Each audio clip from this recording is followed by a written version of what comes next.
Good morning students. இன்றைக்கி 8th first lesson என்ன அப்படின்னா மைக்ரோ ஆர்கானிசம். ஓகேவா?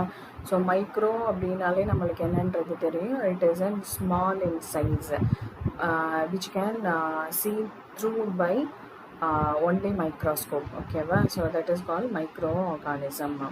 ஸோ இதில் வந்து ஃபஸ்ட் இன்ட்ரடக்ஷன் என்னன்னு பார்க்கலாம். The microorganisms are too small in size that they cannot be seen through our naked eyes. நம்மளால நார்மல் ஐயில் வந்து பார்க்க முடியாது. ஸோ ஒன்லி மைக்ரோஸ்கோப் மூலமாக மட்டும்தான் பார்க்க முடியும். So these organisms can see only with the help of microscope. Therefore, they also known as microbes. ஓகேவா? So என்னன்றது புரியுது இல்லையா? சப்போஸ் புரியல அப்படின்னா என்டர் நீங்கள் கேளுங்க. ஓகே. ஸோ மைக்ரோப்ஸ் அப்படின்னாலே it is in smaller in size which can be seen only with the help of microscope. The science that deals with the study of microorganism is known as in microbiology. Very very important 2 mark question. Define questionsல வரும். What is microbiology? அதாவது இந்த science that deals with the study of microorganism is called microbiology. ஓகேவா? So next வந்து microorganism is occur everywhere. everywhere அப்படின்னா எல்லா இடத்துலையும் present ஆகிருக்கும். It is omni ப்ரெசென்ட்னு சொல்லுவாங்க. அதாவது கடவுள் வந்து தூண்லேயும் இருக்காரு துரும்புலையும் இருக்காருன்றது மாதிரி சொல்லுவோம் இல்லையா? அதே மாதிரி micro organism is omni present. They are found in air, water, soil and even inside our bodies. இதெல்லாம் நோட் பண்ணிக்கோங்க. ஏரில் ப்ரெசென்ட் ஆகிருக்கும், வாட்டரில் இருக்கும், சாயிலில் இருக்கும், தென் அவர் பாடிஸ்லையும் ப்ரெசென்ட் ஆகிருக்கும். பட் நம்ம பாடியில் வந்து ப்ரெசென்ட் ஆகிருக்கிறது எதில் வரும் அப்படின்னா it's coming under beneficial micro organism. Okay. இந்த some of them can be survive in severely adverse condition such as an hot spring, desert, snow and deep ocean. இது எல்லாமே நோட் பண்ணிக்கோ. அது எங்கெல்லாம் ப்ரெசென்ட் ஆகிருக்குன்றது, தென் அதே மாதிரி என்ன மாதிரி கண்டிஷன்ஸில் எல்லாம் வந்து இருக்குன்றது. Then remains inactive under unfavorable condition and becomes active and during favorable conditions. இதையும் நோட் பண்ணிக்கோங்க. அதாவது micro organism it is present in எவ்ரிவேர்ன்றது பார்த்தோம். ஹாட் ஸ்ப்ரிங்கில் இருக்கும், டெசர்ட்டில் இருக்கும், ஸ்னோவில் இருக்கும், தென் டீப் ஓஷனில் இருக்கும். ஸ்னோ அப்படின்னா என்ன அப்படின்னா அந்த பனி இதில். ஓகேவா?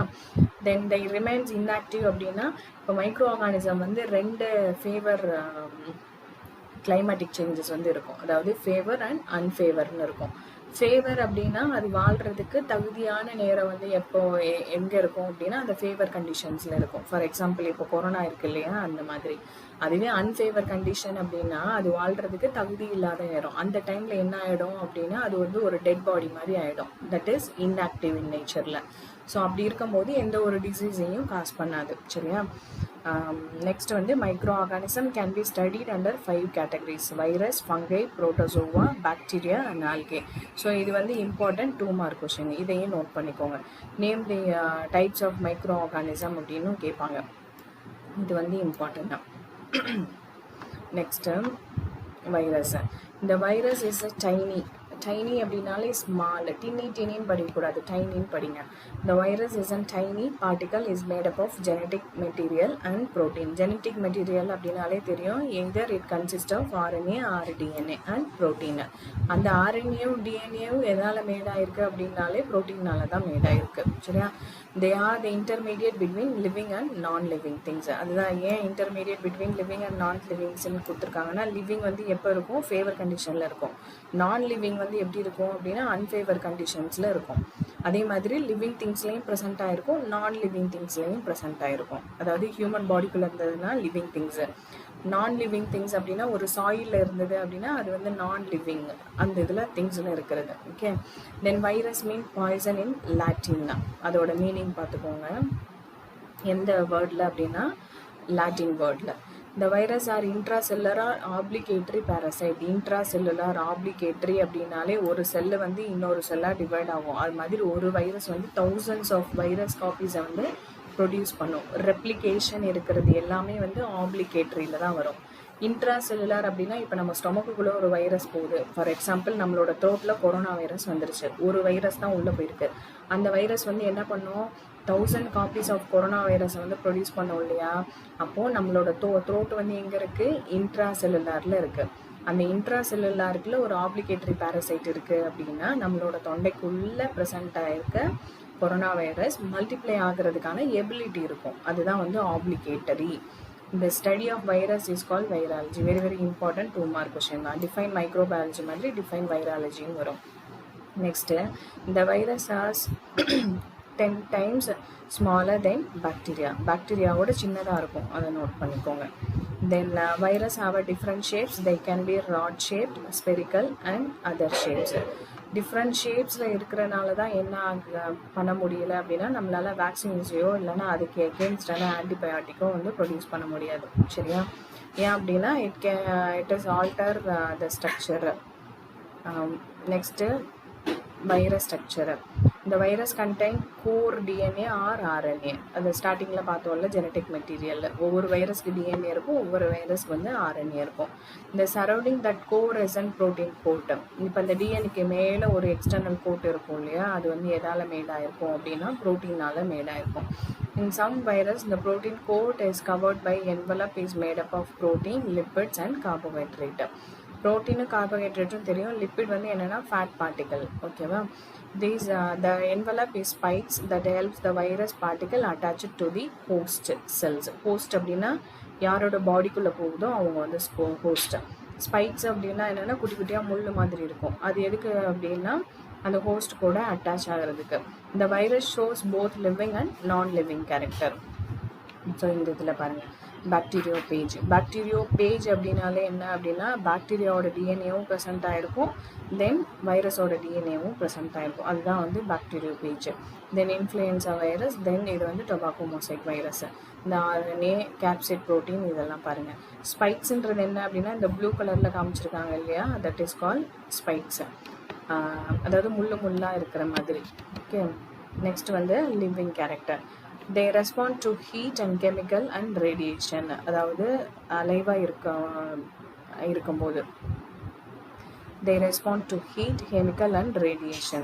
They produce inside the host cells and produce a copies of themselves. They show irritability.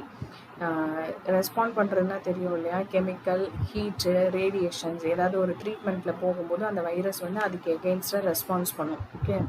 Next வந்து ஹோஸ்ட் பாடிக்குள்ளே இருக்கும்போது காப்பீஸை வந்து ப்ரொடியூஸ் பண்ணும். ஷோ இரிட்டபிலிட்டி அப்படின்னா, இப்போ நம்மளுக்கு ஒரு வைரல் இன்ஃபெக்ஷன் வந்துச்சு, நம்மளுக்கு வந்து ஒரு டேப்லெட் எடுத்துக்கிறோம், அதனால ஃபீவர் கம்மியாகுது அப்படின்னா, அது அந்த இரிட்டபிலிட்டியை அதுக்கு அந்த மெடிசனுக்கு எகெயின்ஸ்டாக காமிக்கிறதுனால தான் என்ன ஆகும் அப்படின்னா, அந்த ஃபீவரோட இது வந்து கம்மியாகும். சரியா? ரெஸ்பான்ஸ் தான் இரிட்டபிலிட்டி அப்படின்னா. நான் லிவிங் கேரக்டர் பாருங்கள். They are inactive when present freely in the environment. They can be crystallized and stored for very long time like other non-living things. Inactive அப்படின்னாலே unfavor conditions வரும்போது என்ன ஆகும்னு பார்த்தோம், inactive ஆகிடும்னு பார்த்தோம். அதே மாதிரி வைரஸை வந்து கிறிஸ்டலைஸ்டு ஒரு பவுடர் ஃபார்மில் நம்ம ரொம்ப நாளைக்கு ஸ்டோர் பண்ணி வைக்க முடியும். சரியா? நெக்ஸ்ட்டு இந்த metabolic machinery cytoplasm is absent. Metabolism அப்படின்னாலே என்ன அப்படின்னா, அதாவது பிரேக் டவுன் ஆக்டிவிட்டி எல்லாமே வந்து மெட்டபாலிசமில் தான் வரும். சைட்டோபிளாசம் அப்படின்னா இந்த ஒரு உள்ளே வந்து க்ரீன் கலர் பிக்மெண்ட் மாதிரி ப்ரெசென்ட் ஆகிருக்கும். சைட்டோபிளாசம், நியூக்ளியஸ் இதெல்லாம் வந்து நம்ம படிச்சிருக்கோம் லோவர் கிளாஸில். சரியா? ஸோ அது ரெண்டுமே வந்து யாருக்கு ஆப்சென்ட் அப்படின்னா அந்த வைரஸ்க்கு வந்து ஆப்சென்ட். இந்த virus causes many disease to plant, animals and human beings. அதை நோட் பண்ணிக்கோங்க. மோஸ்ட்லி வைரஸ் வந்து it's coming under harmful category தான். சரியா? நெக்ஸ்ட் வந்து என்ன அப்படின்னா பாக்டீரியா. இந்த bacteria are single celled prokaryote அப்படின்னாலே வந்து unicellular organism. Okay. Cells without nuclei. They are consist to be and first living organism on earth. இதை நோட் பண்ணிக்கோங்க. யார் அப்படின்னா பாக்டீரியா. இந்த bacteria are good under the kingdom மோனிரா. The study of bacteria is called bacteriology. Important 2 mark question. The size of bacteria range from 1 micrometer to 5 micrometer. இது வந்து 1 mark questionல வரும் அந்த range. The bacteria are 2 types based on the respiration, aerobic respiration and anaerobic respiration. Aerobic respiration அப்படின்னா the bacteria needs oxygen. Then anaerobic bacteria அப்படின்னா it does not need oxygen. ஓகேவா? தென் anaerobic கண்டிஷன்ஸ்லாம் எதுவும் வரல, எதில் வரும் அப்படின்னா அந்த ஃபர்மெண்டேஷன் ப்ராசஸ்லாம் வரும். ஓகே. ஸோ இது வரை நோட் பண்ணிக்கோங்க. ஏதாவது டவுட் இருந்ததுன்னா கேளு. மறுபடியும் நெக்ஸ்ட் கிளாஸ் நாளைக்கு கண்டினியூ பண்ணலாம்.